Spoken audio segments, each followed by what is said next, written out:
I don't know. Good songwriting is good songwriting. Oh yeah. I think some people are gonna miss out a little bit. I know. That's great.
With Craig Allen and Daryl Cardone, and Craig's son Marcus is joining us here. We're at the Cabo Wabo. So Craig has come all the way from Australia. Where are you from in Australia? Yeah, from Melbourne, Australia. Wow, that's excellent. And so now, is this your first trip that you've made here? So three to the US and one to Canada. Wow, okay. When was the last time you were here? In 2015? Yep. Okay. Went to Canada. Did you go last night? Absolutely. What'd you think? Dave was great. Yeah. Absolutely wonderful. Right? And so did it meet your expectations? Oh, yeah. I think Dave was better than he was in 12 and 15 with Van Halen. Okay. In my view. Thought he was great. Awesome, man. Where were you seated? Upstairs in the balcony. How was the viewing? Great. Yeah. Yeah, really good. Yeah, and what was the crowd like up there? Good, yeah. Yeah, Everyone they were was into it? Up and about. Everybody was into it. Yeah, absolutely. Cool, excellent. Marcus, did you go last night? What'd you think? I thought it was really good. Is that your first time seeing Dave? Yes, it is. I haven't seen any Van Halen stuff before, so it's good. Cool. Yeah. Excellent. Do you play guitar? I don't play guitar. Okay, but just a fan? I love music, so... Cool. Awesome, man. That's great. So you accompanied your dad here? Yeah. Yeah. Did he raise you on Van Halen when you were a kid? Yeah. Nice. Yeah. That's great. That's great, man. And so Daryl, so tell me, you came from where? Virginia Beach. Virginia Beach, right. You're coming for the first time tonight? Yes, I was not there. You were not there last night. Okay, so what do you hope to hear tonight? I'm excited about Dave's vibe. Yeah, his vibe is thick. It's great. I'm excited to see young musicians that are hungry to get after it and play some of the songs I've loved for decades. Sure. Dave is Dave. Right. We know at this point what Dave's gonna bring, and I'm excited to hear. Right. He's a special guy. He's a unique dude. Craig, what made you make the trip? Was it a thing you kind of were torn about? Were you definitely coming? No, I saw the ad, sat in the office and said, yeah, I got a book. Spent the money and booked. Right. Awesome. That's great. And how long are you here for?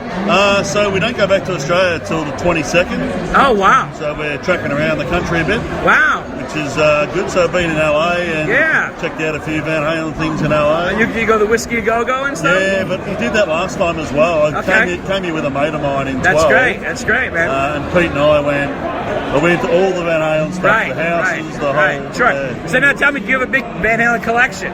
Yes, I do. Oh, what do you collect? Pretty much. I've got a lot of rare stuff. I've actually got a guitar that was auctioned years ago for a charity in America.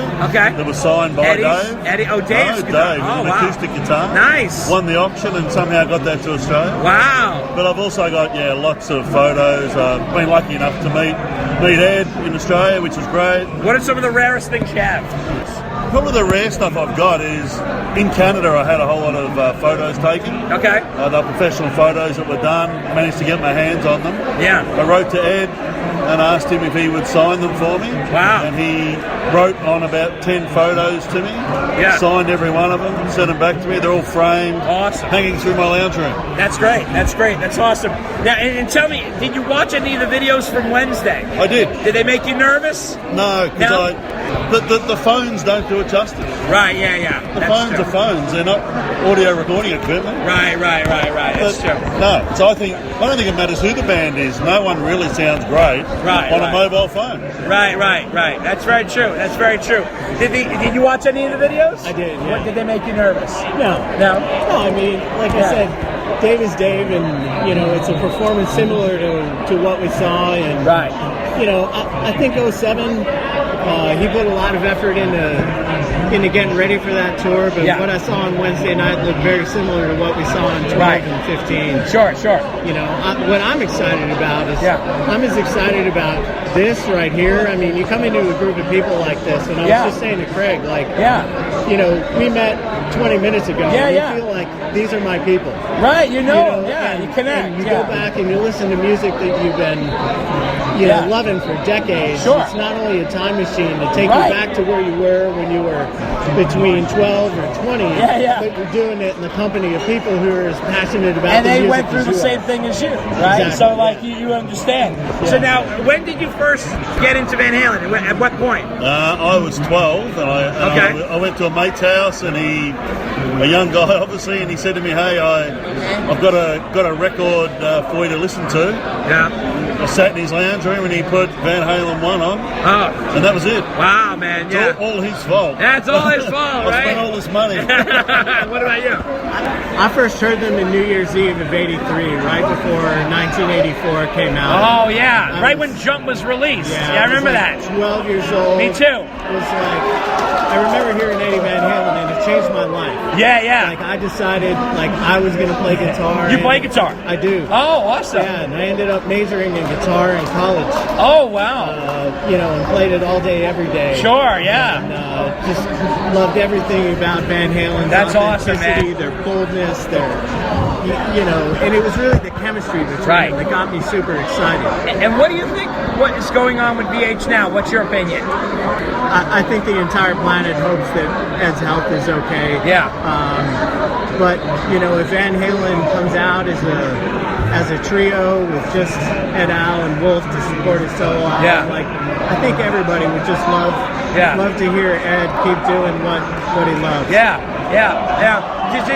Craig, does it frustrate you that Eddie doesn't release a lot of material that he has holed up at 5150? Does it frustrate me? No, probably not. No. I mean, I think at the end of the day, it's up to him whether he wants to release it. Right. I'm lucky enough to have one of those Van Halen vaults. Oh, yeah, right? That you got from Andrew. Nice. So I've got a bit of that. Yeah. There's a bit of unreleased stuff there. Yeah. But, no, look, I think, look, there'll be a time and a place when it'll come out. Yeah. But at the end of the day, he's got to hope that his health's well. Awesome. What about you? I'm totally frustrated. Yeah. Like, Craig and I were talking before you came over. There's so much genius there. Oh, yeah. That, you get such brief glimpses into it.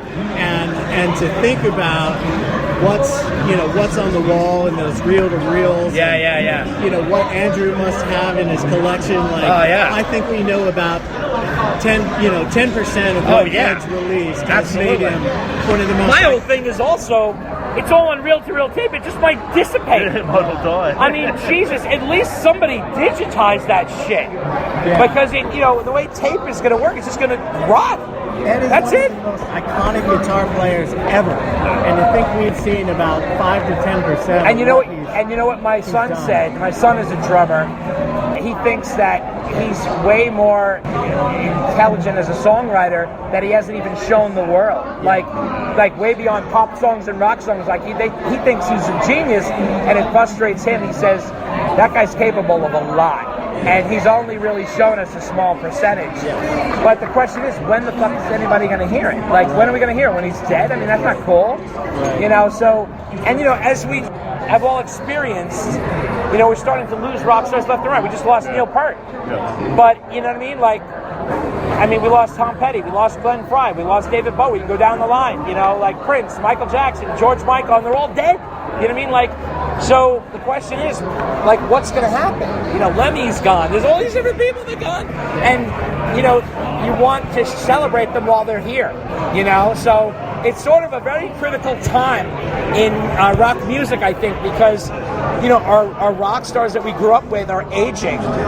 Some of them are still doing it, like Dave, and this is why I give him all the credit in the world, because he's just going on stage and he's delivering as hard as he can, and he's having a good time, and he is going out of his way to make sure you have a good time. And you know what? Is he perfect vocally? No, he's never been. He's never been. If you listen to 1984 bootlegs, and you have them, we all have them, he's never been. So, look, I'm cool with it, but you got to take it with a grain of salt. It's like that, you know what I mean? And you got to go for the experience, I think. And you experienced it last night. Craig put up some really cool posts today on Facebook to share with a lot of our people.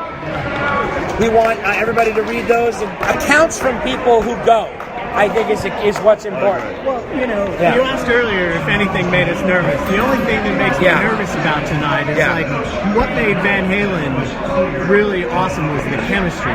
You know, you listen to any interview with Dave, he talks about that, and you know, I think the only danger, the only fear in tonight for me is where, you know, the chemistry of all of the, you know, the kaboom that happened in any Van Halen show isn't there when the other half of the, you know, the equation isn't the same. Right. And when you strip away the things that everybody loved about Van Halen, whether it's the lights, whether it was the showmanship, or, you know, Dave, or the, you know, the movement, and you know, everything else that you saw out of that early 80s Van Halen performance, it's what that's going to translate. Totally. I mean, look, it's not going to be Van Halen. You saw it last night. It's not Van Halen. It's Dave solo, but that also adds up to a lot as well. You know what I mean? Yeah. So, you know, that's cool. Well, guys, it's been great talking with you. Thank you so much. I appreciate you guys coming out, and I appreciate you listening to the podcast, and I hope you enjoy it. We have a lot of things that we're working on right now coming up for the full year. So we're planning, and we're trying to get all kinds of interviews. So we strive to do that every month. And thank you for listening. I appreciate you guys participating here, and enjoy the show tonight. All right, guys? Thanks.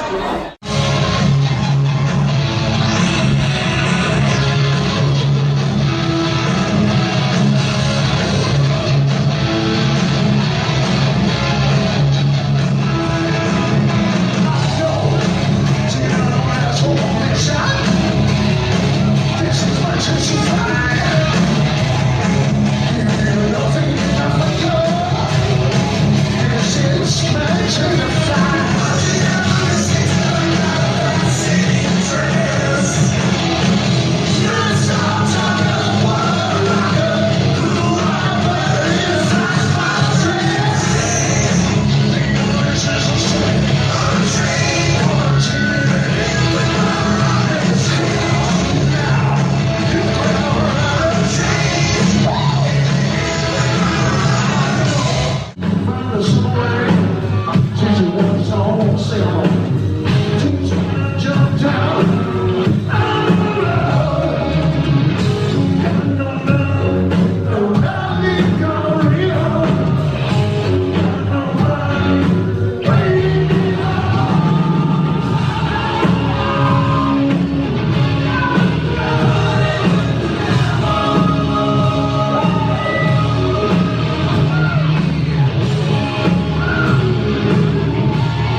now Saturday night. We just got back from the second show, which was literally a carbon copy. Yes, it was very deja vu. It was very deja vu. It really, I mean, we'll go through it a little bit. We're going to not do the whole breakdown that we did for the first one because that would be just way too repetitive. But what we're going to do is just going to give you guys a quick